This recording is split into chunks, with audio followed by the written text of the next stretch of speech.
Hello mathematicians, puzzlers, and other curious people. In this problem, we're taking a look at a frequency table, and we're going to fill it in based on this data set. Now, I don't know what this data set is from. It might just be random numbers. It might be from something. I really don't know. Okay, so we've got a column with our bins already set up, so we don't have to choose the bin boundaries. We've got a column for tally marks. Then we'll use that to find the frequency of each bin, and then the relative frequency. So let's tally this up first. We've got a 5, that's in the 5 to 9s, a 10, that's in the 10 to 14s, and so on. 7 in this one, 19 in this one, 25, 12, 15, 7, 6, 8, 17, 17 again, 22, 21, 7, another 7, 24, 5, 6, and 5. So I see we've got 10 in the 5 to 9 bin, 2 in the 10 to 14 bin, 4 in the 15 to 19 bin, 3 in the 20 to 24 bin, and 1 in the 25 to 29 bin.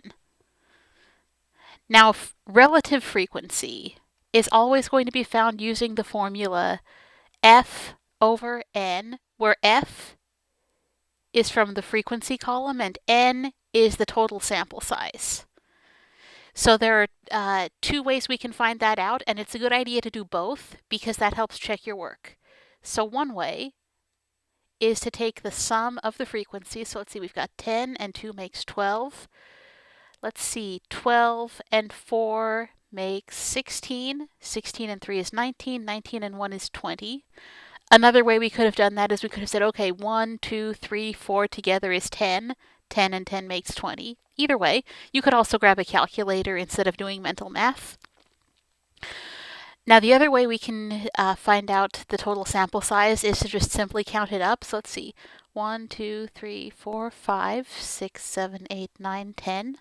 1, 2, 3, 4, 5, 6, 7, 8, 9, and 10 again, so that's 20. Okay, so I see we've got 20 things in this data set. So that relative frequency would be 10 out of 20 for the first, 2 out of 20 for the second, 4 out of 20 for the third, 3 out of 20 for the fourth, and 1 out of 20 for the fifth. We often give these as decimals or percents. So I'm going to grab a calculator for that, although some of these you can do mentally. So let's see, 10 out of 20 would be 10 divided by 20.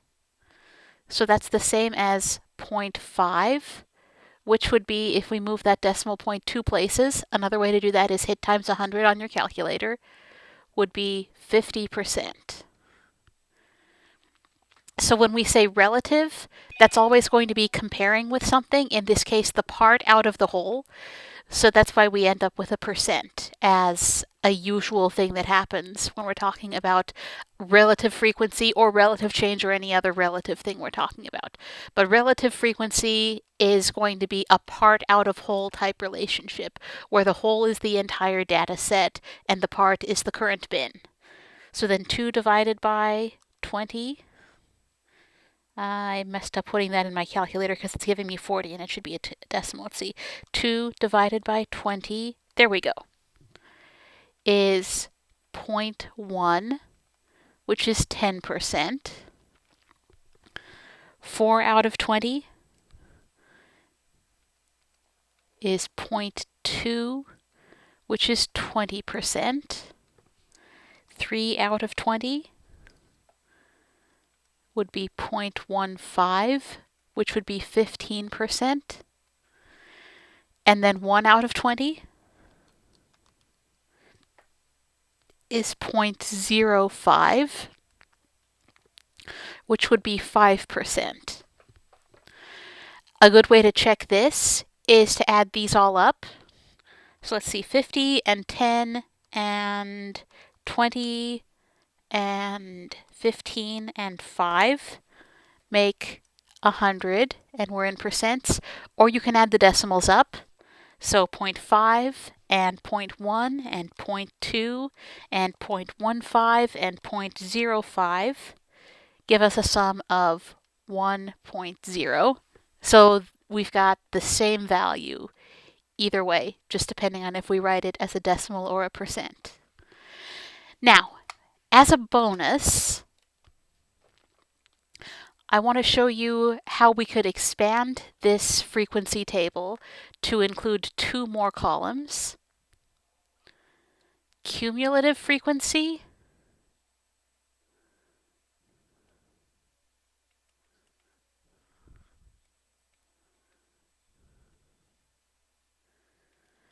and relative cumulative frequency.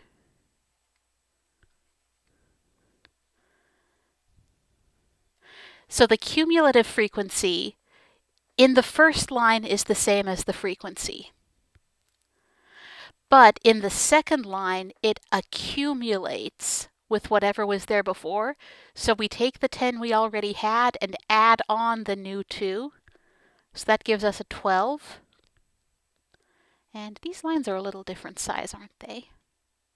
That makes it tricky to write, but it's okay. We can do it. And then we add on the 4 together with the 12 we already had, and we get 16.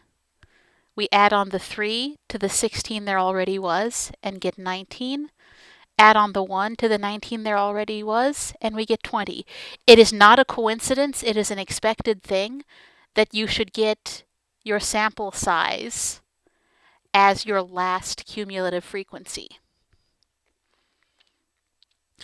Then relative cumulative frequency is just the current cumulative frequency divided by the sample size. So in that first line, it's going to be exactly the same. I'll just write the percent this time, 50%. In the next one, it's going to be a little bit different. So we'll have 12 out of 20, which is 0.6, which is 60%. Now, another way you can get this, since we've already got a relative frequency column, is we can say 50% and 10% is 60%.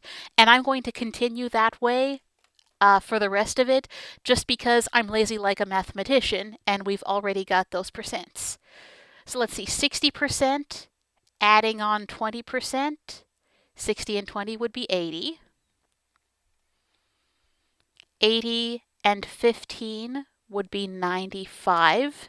So 80% and 15% is 95%.